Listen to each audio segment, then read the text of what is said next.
pecador, ese es quien era yo, miserable y perdido, sin ninguna dirección. Un gran abismo nos quería separar, pero cruzaste la distancia, me veniste a rescatar.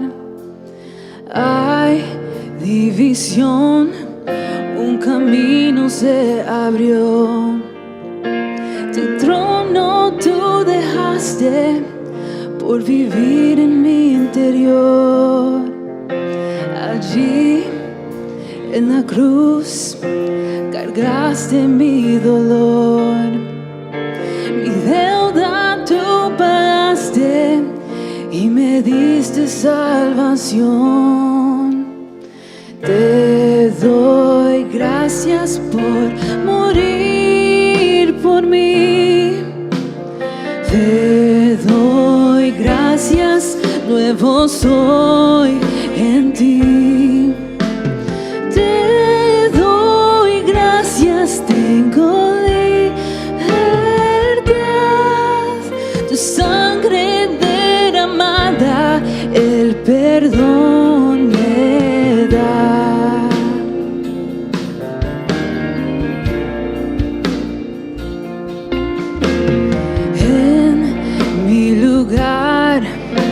Tu cuerpo herido fue, a la muerte derrotaste, te levantaste con poder. Ya no hay aguijón, la vida triunfó y la sangre del Cordero transformó mi corazón. Te doy gracias por morir por mí. Te doy gracias, nuevo soy en ti. Te doy gracias, tengo libertad. Tu sangre derramada, el perdón me da.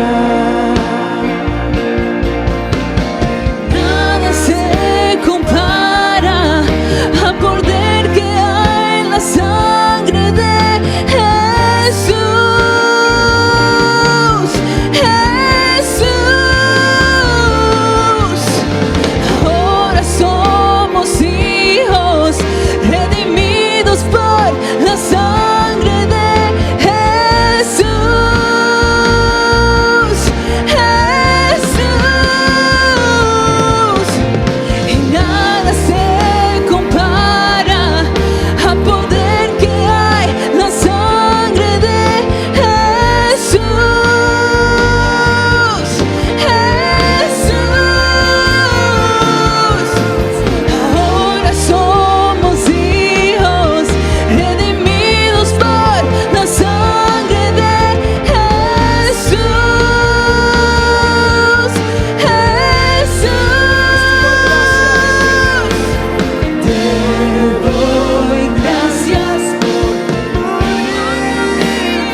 Hoy vamos en este tercer sermón de esta serie, que es la serie de Volver a lo Básico, ¿cierto? Así hemos llamado Volver a lo Básico. En este tercer sermón, hoy vamos a estar mirando los 10 primeros versículos del capítulo número 2. Pero yo soy consciente que vamos a leer un relato que nos habla de una reunión que ocurrió en Jerusalén en el primer siglo de nuestra era. Entonces tenemos el peligro de leer este relato simplemente como eso, como un relato histórico, aparentemente muy desconectado de nuestra realidad en el día de hoy. Déjeme decirle que no es así.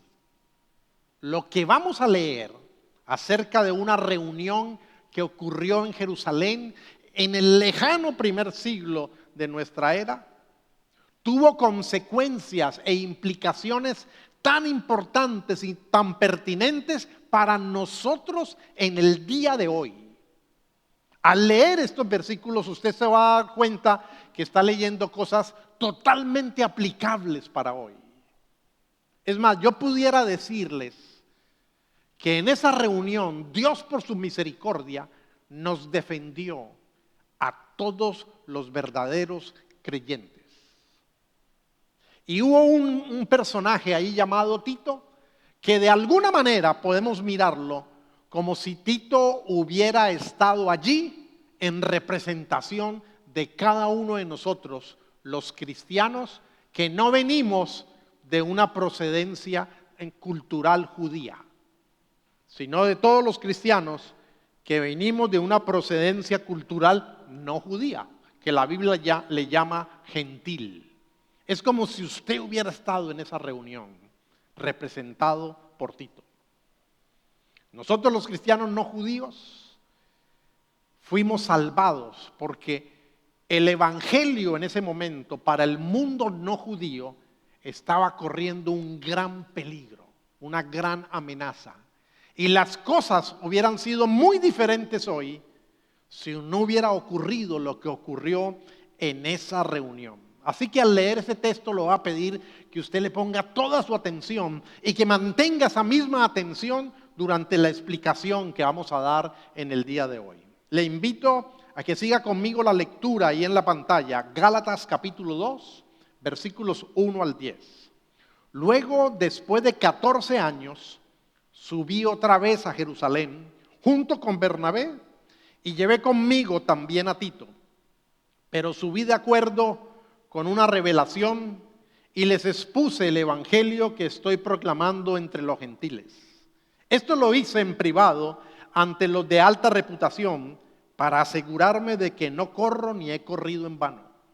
Sin embargo, ni siquiera Tito, quien estaba conmigo, siendo griego, fue obligado a circuncidarse. A pesar de los falsos hermanos, quienes se infiltraron secretamente para espiar nuestra libertad que tenemos en Cristo Jesús a fin de reducirnos a esclavitud. Ni por un momento cedimos en sumisión a ellos para que la verdad del evangelio permaneciera a favor de ustedes. Sin embargo, aquellos que tenían reputación de ser importantes, quienes hayan sido en otro tiempo, a mí nada me importa. Dios no hace distinción de personas. A mí, a la verdad, los de alta reputación no me añadieron nada nuevo.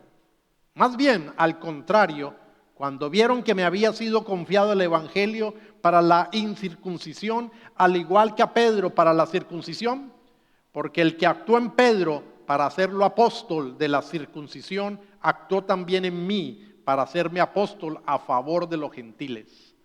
Y cuando percibieron la gracia que me había sido dada, Jacobo, Pedro y Juan, quienes tenían reputación de ser columnas, nos dieron a Bernabé y a mí la mano derecha en señal de compañerismo, para que nosotros fuéramos a los gentiles y ellos a los de la circuncisión. Solamente nos pidieron que nos acordáramos de los pobres, cosa que procuré hacer con esmero. Pablo nos deja saber, desde que escribe al comienzo este capítulo a los Gálatas, que esta reunión en Jerusalén ocurrió 14 años después de la primera reunión que él tuvo en Jerusalén, que a su vez ocurrió 3 años después de que él fue encontrado por Cristo, de que él tuvo su experiencia de conversión. Así que han pasado 17 años desde que Pablo conoció de Cristo y está predicando el Evangelio y sube a Jerusalén para tener una reunión muy importante. Nos dice también que él fue a Jerusalén llevando a Bernabé, compañero de misión judío, y llevando a Tito, un creyente gentil griego, que él fue a esa reunión para hablar con algunos líderes y apóstoles en Jerusalén porque Dios le reveló que lo hiciera. Esta fue una dirección específica de Dios a Pablo para que tuviera esa reunión en privado en Jerusalén. El asunto era que el ministerio de Pablo, en la evangelización al mundo gentil, estaba siendo amenazada por una falsa enseñanza. Dice el versículo 2, pero subí de acuerdo con una revelación y les expuse el evangelio que estoy proclamando entre los gentiles. Esto lo hice en privado ante los de alta reputación para asegurarme de que no corro ni he corrido en vano. ¿Qué quiso decir Pablo con esto? Fui para asegurarme de que no estoy perdiendo mi tiempo, de que no estoy equivocado. No, Pablo no se está refiriendo a que él tuviera dudas acerca del contenido del evangelio que él estaba predicando. Pablo no tiene dudas acerca de la verdad del evangelio. Pablo no tiene dudas acerca del método que él está usando para predicar. Lo que Pablo está diciendo es otra cosa. ¿Por qué razón? Sabemos que no tiene dudas acerca de que si él está equivocado, si él está enseñando un verdadero evangelio o no. Porque es que el mismo Pablo en el capítulo 1 ha dicho, pero si alguien les anuncia un evangelio distinto del que ya les hemos anunciado, que caiga sobre él la maldición de Dios. No importa si se trata de mí mismo o de un ángel venido del cielo. El mismo Pablo ha dicho en el versículo 2, en el capítulo 1, que este evangelio él no lo recibió ni lo aprendió de hombre alguno, sino que de Jesucristo mismo se lo dio a conocer, que él no está buscando la aprobación de los hombres. Entonces, no tiene sentido pensar que Pablo está en duda acerca del contenido del evangelio, que él está dudando, ¿será que lo estoy haciendo bien? ¿Será que lo que estoy enseñando está mal? No. Pablo está claro en qué es el evangelio, cómo él lo enseña. La preocupación de Pablo es ¿qué va a pasar con el futuro de la predicación del evangelio al mundo no judío? Porque ciertos judíos venidos de Jerusalén, dice él, se habían infiltrado en la región de Galacia y habían comenzado a decirle a los nuevos creyentes que el evangelio de Pablo no era el mismo evangelio que predicaban los apóstoles en Jerusalén. Que el evangelio de Pablo era un evangelio muy fácil. Que el evangelio de Pablo era un evangelio incompleto. Entonces a eso él se refiere. Dependiendo de lo que pasara en esa reunión, le iba a ser muy difícil al apóstol Pablo poder sostener el interés de los gentiles y poderle seguir enseñando la sana doctrina de acuerdo a la verdad del evangelio. Si los apóstoles y los líderes en Jerusalén no rechazaban la enseñanza falsa de estos falsos hermanos que se habían infiltrado en Galacia y que le estaban tratando de poner requisitos, sumándole algo más al evangelio aparte de la sola fe en la obra y persona de Cristo. Si los apóstoles no hacían eso, entonces eso hubiera dificultado mucho las cosas. Los mismos creyentes de Galacia entrarían en duda acerca de la veracidad de lo que Pablo les estaba compartiendo. Así que desmentir la falsa enseñanza en ese momento era crucial. quitar esa idea de que sí, está bien, Pablo les ha enseñado a que crean en Cristo como el Mesías para el perdón de los pecados, pero aparte de eso, ustedes tienen que circuncidarse. Pero aparte de eso, ustedes tienen que comenzar a guardar la dieta judía, seguir los reglamentos que hay en la palabra de Dios para los alimentos. Ustedes tienen que comenzar a guardar las fiestas ordenadas por Dios al pueblo judío. En otras palabras, les estaban diciendo a los nuevos creyentes procedentes de una cultura gentil: si ustedes quieren ser cristianos, tienen que volverse judíos. Y entonces Pablo se resiste a eso porque eso desvirtúa la verdad del evangelio. Era crucial desenmascarar esa mentira. Estos falsos hermanos introducidos dejaron en el ambiente la sensación de que el evangelio de Pablo era incompleto, de que el evangelio de Pablo no era realmente el evangelio. Y él tiene que decirles a los Gálatas, por el contrario, lo que ellos le están diciendo a ustedes está generando un falso evangelio, aunque no hay otro evangelio, sino que están pervirtiendo el evangelio. Y por eso, si alguien les predica un evangelio diferente al que ya les he predicado, que le caiga la maldición de Dios encima, aun si soy yo mismo o si es un ángel.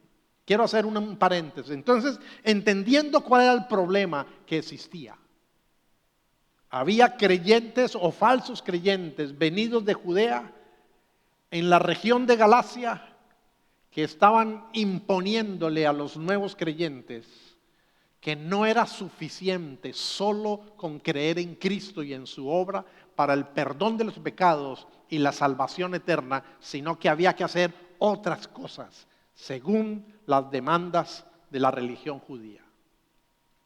Déjelo allí un momento.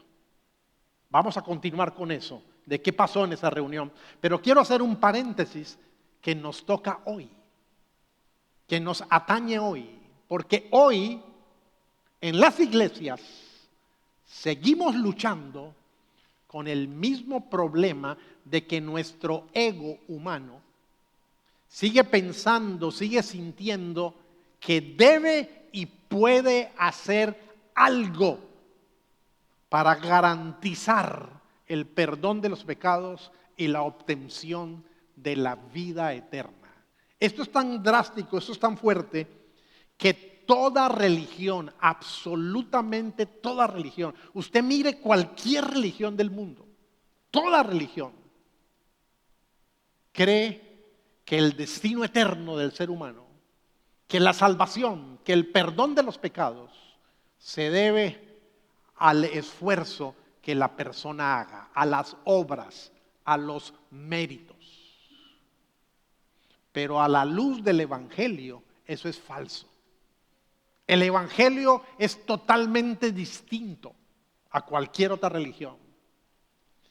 Pero lo grave es que esto se ha filtrado dentro del cristianismo y aún hay verdaderos cristianos que creen en la salvación por la obra de Cristo, sin embargo sienten la necesidad de que ellos tienen que preservar eso y garantizar para no perderla.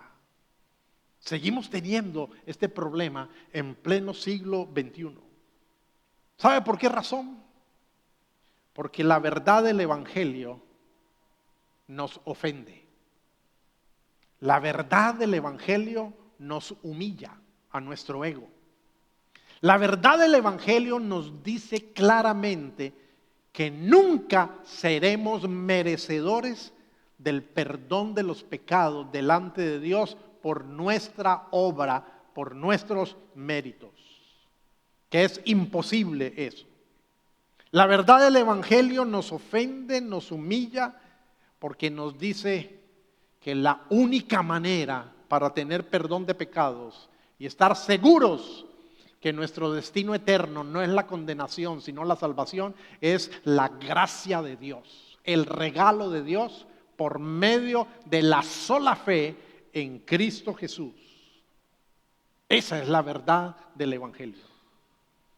Y el ser humano le cuesta trabajo eso. El ser humano necesita en su ego como decir, no, Cristo lo hizo, pero yo le ayudé. Sí, fue la obra de Cristo, pero fue mi mérito también. Es más, fue la obra de Cristo y fue la clase de fe mía. Pero la Biblia dice que aún para tener fe necesito la gracia de Dios que me alcance para poder tener fe y poder entender la verdad del Evangelio. Así que el temor que Pablo tenía en ese momento de haber corrido o de correr, de haber trabajado entre los gentiles en vano, era lícito.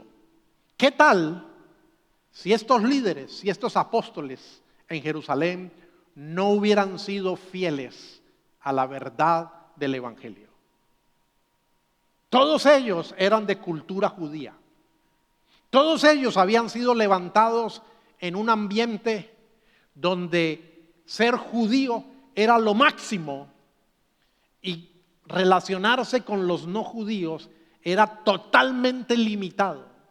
No comían con un no judío, no entraban en la casa de un no judío. Ellos eran circuncidados, ellos guardaban la dieta kosher, ellos guardaban las fiestas. Y si un no judío quería relacionarse con ellos, tenía que convertirse al judaísmo. ¿Qué tal si estos apóstoles no hubieran entendido por la gracia de Dios las implicaciones de la verdad del Evangelio y no hubieran entendido lo que significaba ser un cristiano gentil, ser un cristiano no judío? Es más, lo más fácil era lavarse las manos y decir, ese no es nuestro problema. ¿Qué hubiera pasado? Dice el pastor Timothy Keller, citando a John Stott, dice lo siguiente, abro comillas: una cosa era que los líderes de Jerusalén dieran su aprobación a la conversión de los gentiles, pero podrían aprobar seguir al Mesías sin entrar en el judaísmo. ¿Era su visión suficientemente grande para ver el Evangelio de Cristo no como un movimiento reformador dentro del judaísmo, sino como las buenas noticias para todo el mundo? Cierro comillas. ¡Wow!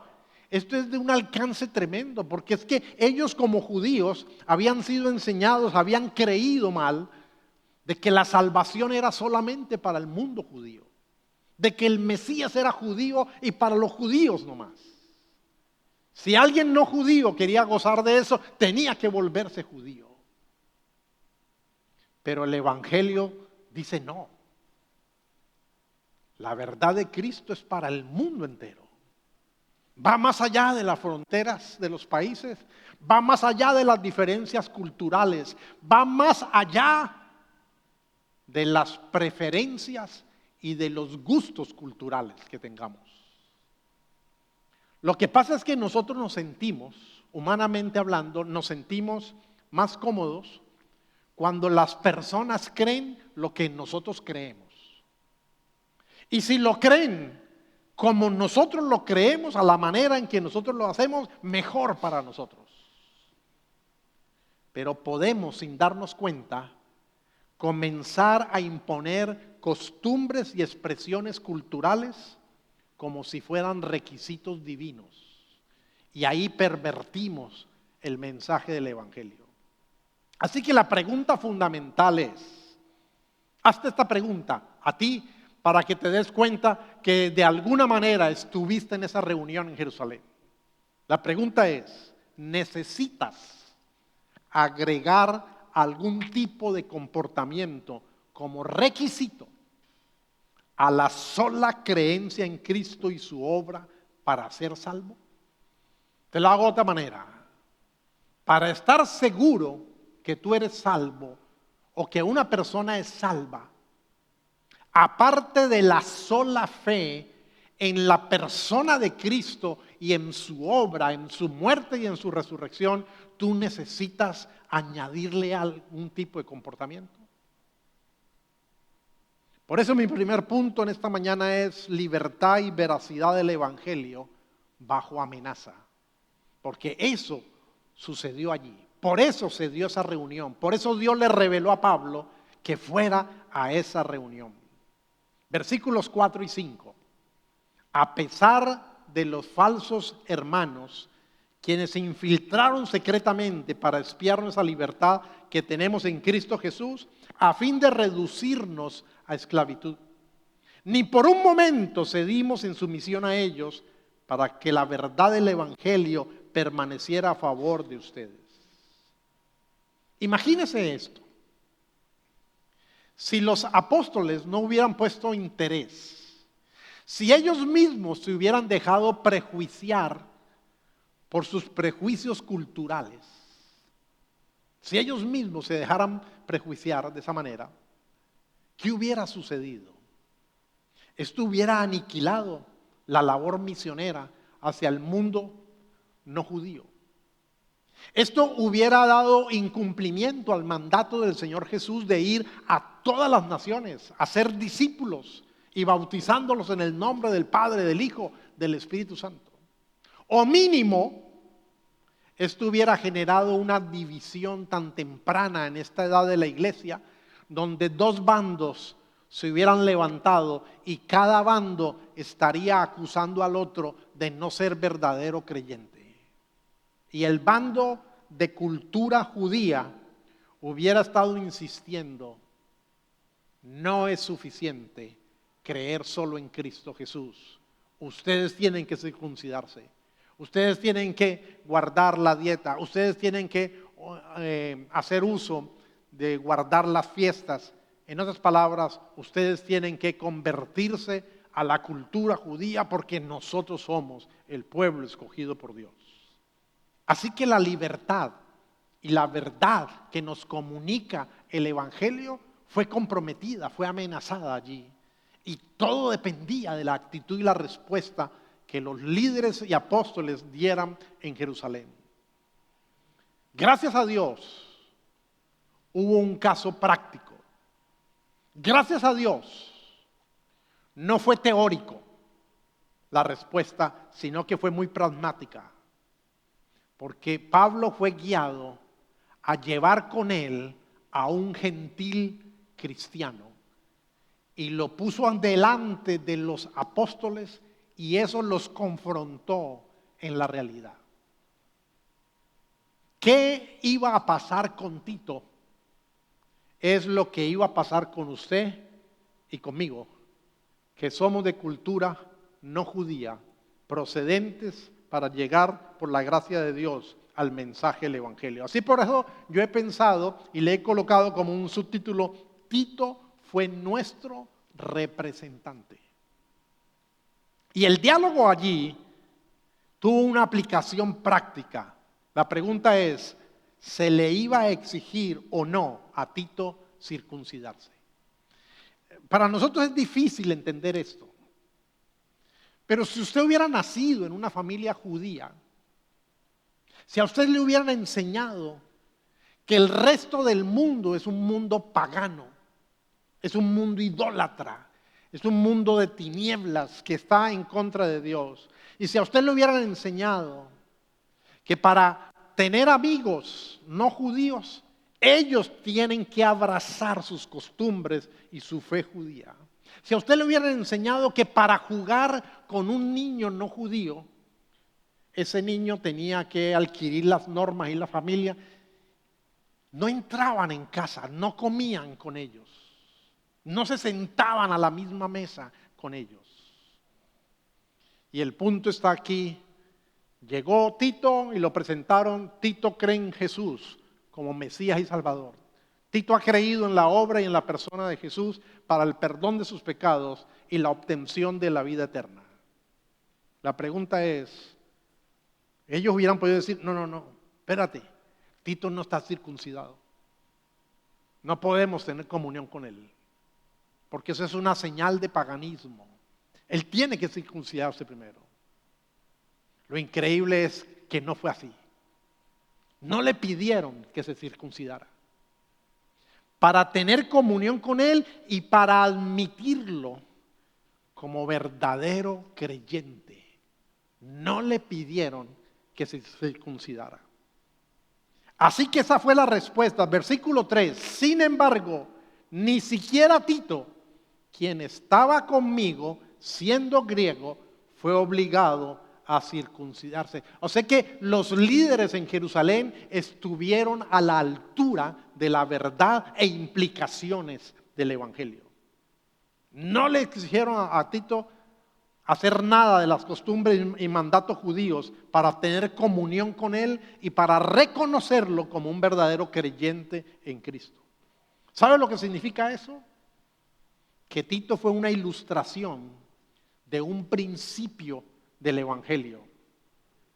Una persona es limpia y espiritualmente aceptada delante de Dios, no por medio de ningún ritual, sino solo por la obra de Cristo Jesús, solo por la justicia de Cristo Jesús. Esta fue una declaración pública y radical de las implicaciones del Evangelio y fue una cachetada a las enseñanzas falsas de los falsos hermanos infiltrados en la región de Galacia. ¿Sabe por qué? Porque el Evangelio verdadero trae libertad cultural. ¿Qué quiero decir con esto?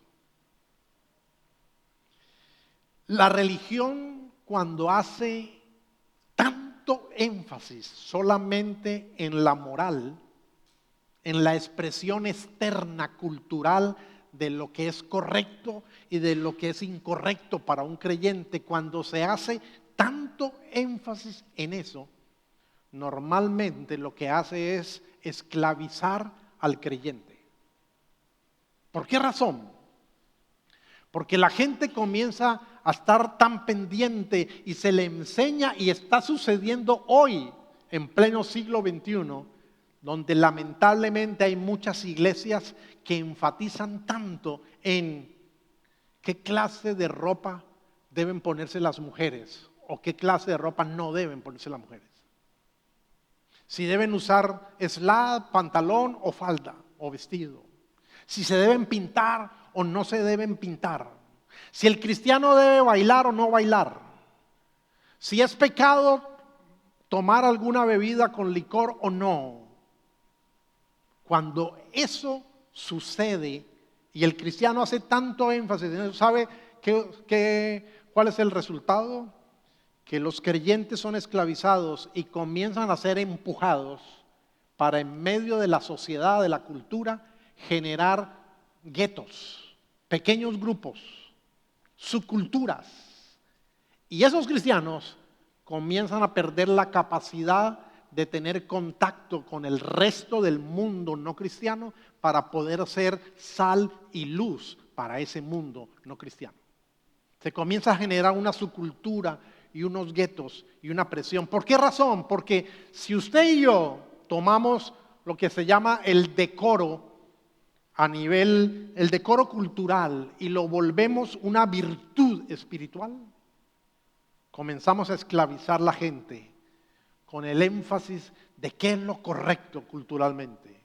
Y sin darnos cuenta, con la preocupación de hacer lo correcto, el problema es que comenzamos a generar actitudes intolerantes y actitudes de rechazo. Y comenzamos entonces a señalizar y a culpar a la gente y decir que está pecando. Ocurrió en un encuentro misionero entre dos misioneras americanas y dos misioneras alemanas. Y aunque estaban haciendo una obra bonita de atención a la comunidad, se comenzó a generar un ambiente tenso entre ellas cuatro. Al fin se descubrió qué está pasando. Las dos misioneras alemanas estaban escandalizadas y estaban incómodas porque las dos misioneras americanas tenían el descaro de ir a la iglesia el domingo en jeans. Pero a la vez, las americanas tenían un dedo acusador, porque decía, estas alemanas no parecen ni cristianas, porque en el almuerzo consumen cerveza. Dos asuntos muy culturales, elevados a un decoro cultural como si fueran virtudes espirituales que terminaban siendo imposiciones como si fueran aspectos divinos. Y están coartando la libertad del verdadero evangelio. El evangelio conduce a la libertad emocional. El evangelio conduce a eso, a la libertad emocional. Creo que tenemos un slide para eso, donde dice que el evangelio conduce a la libertad emocional. Si usted y yo comenzamos a reducir nuestra relación con Dios solo en el comportamiento moral, es como si estuviéramos tratando de trasladarnos de un lugar a otro montados en una máquina de esas del gimnasio, donde usted camina o trota, que está en dos rodillos, una cinta. Usted ahí puede hacer ejercicio, puede quemar calorías, pero usted ahí no puede moverse de un lugar a otro y usted va a estar trotando siempre y siempre va a estar en el mismo punto. Y espiritualmente se vuelve un círculo vicioso de permanente culpa e inseguridad cuando solamente estamos enfocados en la diferencia cultural que tenemos que proyectar los cristianos ante el mundo no cristiano, en lugar de estar más interesados en la verdadera diferencia espiritual que tiene que diferenciarnos más bien por motivos, por propósitos, realmente que en lugar de solo apariencia y diferencia cultural. Se vuelve un ciclo interminante de culpa e inseguridad. Ahora, quiero aclarar, el verdadero evangelio no va en contra de los 10 mandamientos. El verdadero evangelio no me da licencia como verdadero cristiano para matar, robar, mentir, ser adúltero, no. Pero el verdadero evangelio me da libertad cultural y el verdadero evangelio me da libertad emocional porque me ha enseñado que el sistema de la ley de Dios, de los mandamientos de Dios, no es un sistema para buscar la salvación, sino que es un derrotero de la clase de vida, de la voluntad que a Dios le agrada y que yo soy incapaz de vivir por mí mismo. Y no es un sistema de salvación, sino que simplemente yo comienzo a obedecer en el poder de Cristo Jesús, en el poder del Espíritu Santo, para hacer la voluntad de Dios sabiendo de mi incapacidad y de mi limitación. Una enorme diferencia. Es una obediencia con motivos diferentes.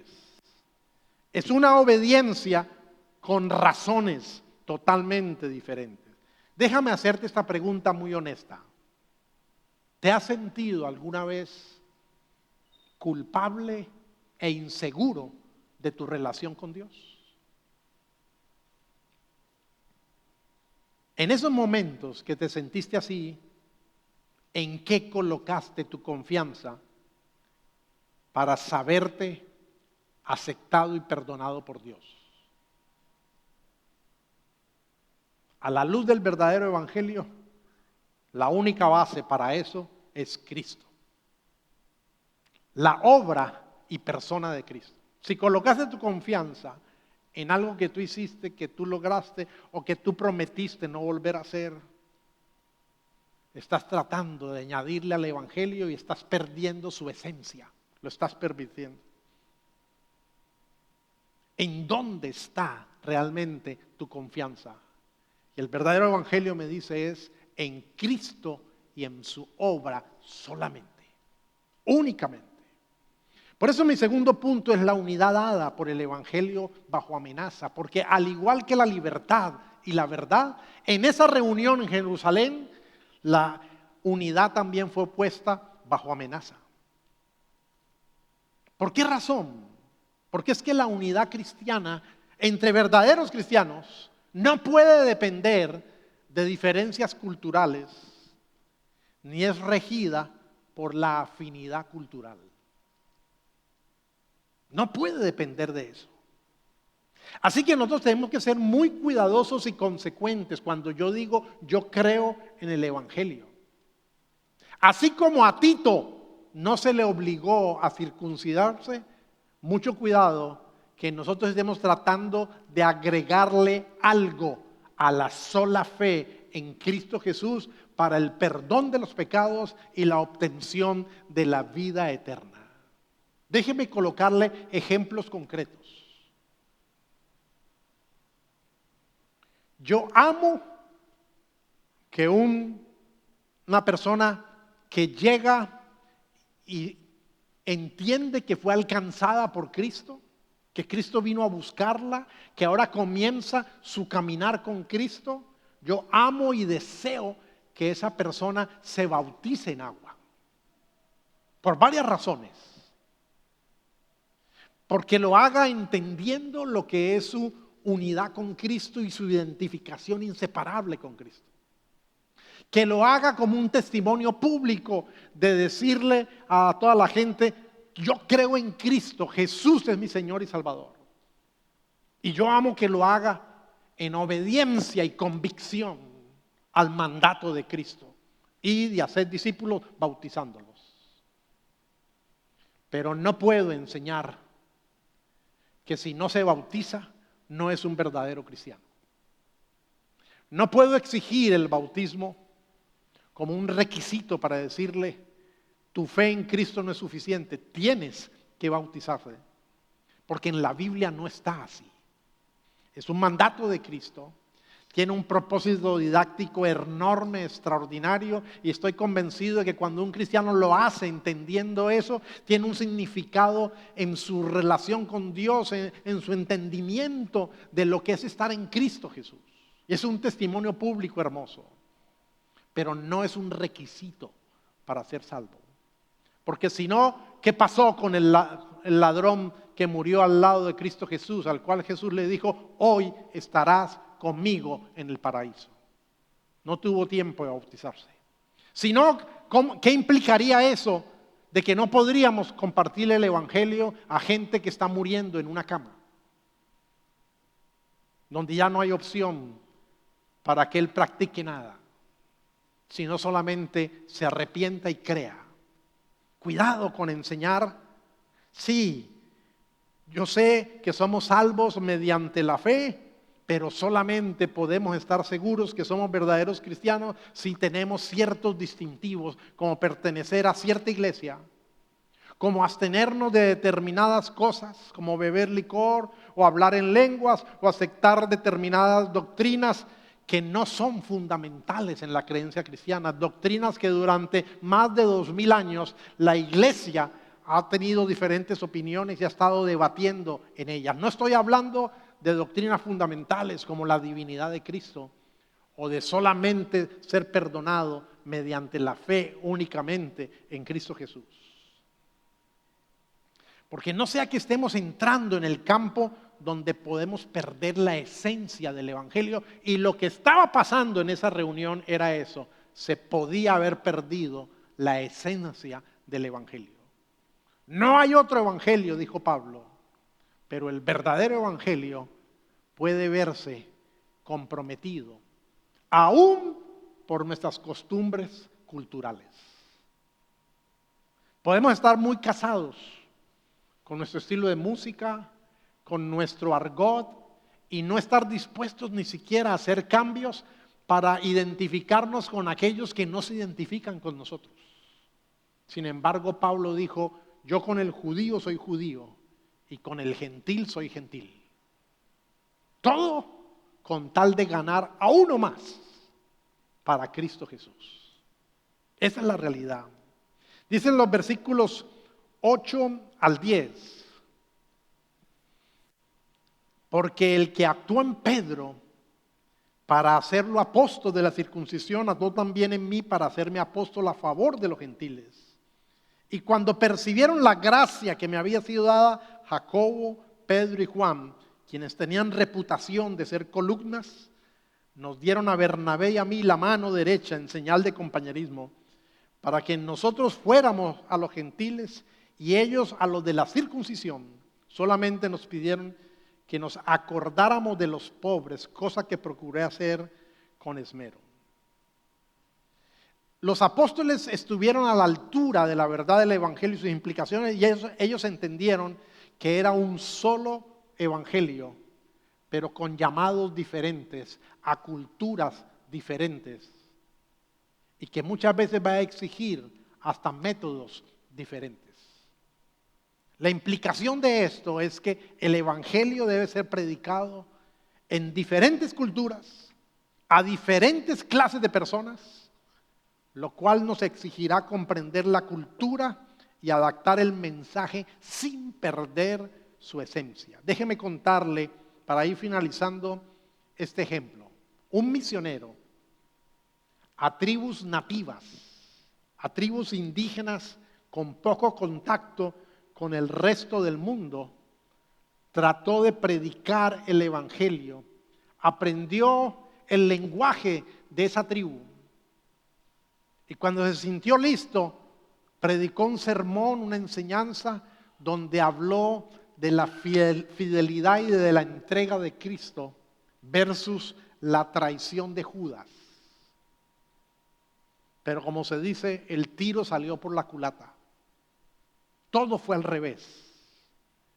Porque esa tribu magnificaba, valoraba la astucia del engaño. Y cuando escucharon la historia, la fidelidad, la entrega, el amor de Cristo no captó la atención. Lo que captó la atención fue la sagacidad, la sabiduría, la valentía de Judas para traicionar. Y estaban eufóricos y hacían bulla, y Judas en ese relato para ellos resultó ser un héroe. Y entonces la verdad del evangelio se estaba desvirtuando. Él se dio cuenta, wow, no entiendo bien esta cultura. Le tomó mucho más tiempo conocerla hasta que descubrió que una de las maneras como estas tribus hacía paz con otras tribus era intercambiando hijos pequeños. La tribu A entregaba un hijo pequeño a la tribu B y la tribu B intercambiaba un hijo pequeño para la tribu A. Y de esa manera se comprometían a no hacerse daño, sabiendo que un miembro de su tribu estaba allá en la otra tribu. Y esa fue la manera como pudo predicar el evangelio. Dios intercambió un hijo y lo envió a vivir con nosotros. ¿Me entienden lo importante que es entender que este mensaje tiene que ser predicado en diferentes culturas, no simplemente por la afinidad cultural, sin perder la esencia del evangelio? Tenemos que llegar aún a hacer cambios para alcanzar a aquellos que no se identifican con nosotros. Y no podemos elevar a principio espiritual muchas veces nuestras preferencias culturales. Ahora, la esencia del evangelio se puede perder por no adaptarnos o por sobreadaptarnos. Por ambas razones podemos perder la esencia del evangelio. Estamos tan casados con una manera, un estilo, una metodología, que pensamos que esa es la manera como Dios hace las cosas y no la puede hacer de otra manera. Y perdemos el impacto. Pero también podemos perder por tratar de sobreadaptarnos tanto y tratar de quitarle elementos al evangelio que son esenciales y que de pronto pueden ser ofensivos para la cultura. No podemos quitarle al evangelio la verdad de los milagros, porque estamos hablando de un Dios que es todopoderoso. No podemos quitarle al evangelio la designación de que hay ciertos comportamientos culturales que Dios llama pecado, aunque a nosotros no nos guste y nosotros queramos reclamar de que eso no es pecado y de que no está mal, en aras de nuestra individualidad y de nuestro derecho. Pero tenemos que ser confrontados con la verdad del evangelio. Lo que quiero decir es, no podemos ser tan conservadores y moralistas que no nos adaptamos, pero tampoco podemos ser tan liberales que no preservamos, porque ambos extremos comprometen la verdad del Evangelio. Los apóstoles estuvieron decididos a preservar la esencia del Evangelio y sus implicaciones, pero estaban igualmente preparados para llevar este mensaje en obediencia a Dios hasta lo último del mundo. ¿Saben cuál es la verdad de esto? La verdadera base que nosotros tenemos para tener comunión con la gente es Cristo Jesús. Y por eso a Jesús aún lo acusaron de ser un hombre comelón y bebedor. Qué curioso. A Jesús. Por ser amigo de publicanos y pecadores. Pero nunca pecó. Así que la verdadera base suficiente para nuestra comunión con los demás nunca es excluir a alguien que Dios ha incluido en su pueblo. Porque Dios mismo le dijo a Pedro, no llames inmundo lo que yo he limpiado. No le quitemos importancia a la unidad enfocándonos en lo que nos divide entre cristianos. Porque si Dios ha incluido a alguien en su pueblo, ¿quién somos nosotros para no valorarlo? Pero tampoco hagamos demasiado énfasis en la unidad a costa de la esencia del Evangelio y de la verdad del Evangelio. Porque solo en Cristo podemos disfrutar de la unidad que trasciende las fronteras y los países y los límites culturales. Para finalizar, es curioso que en este diálogo, en esta crisis de veracidad, de libertad y de unidad, surja un pedido para dos mundos tan distintos.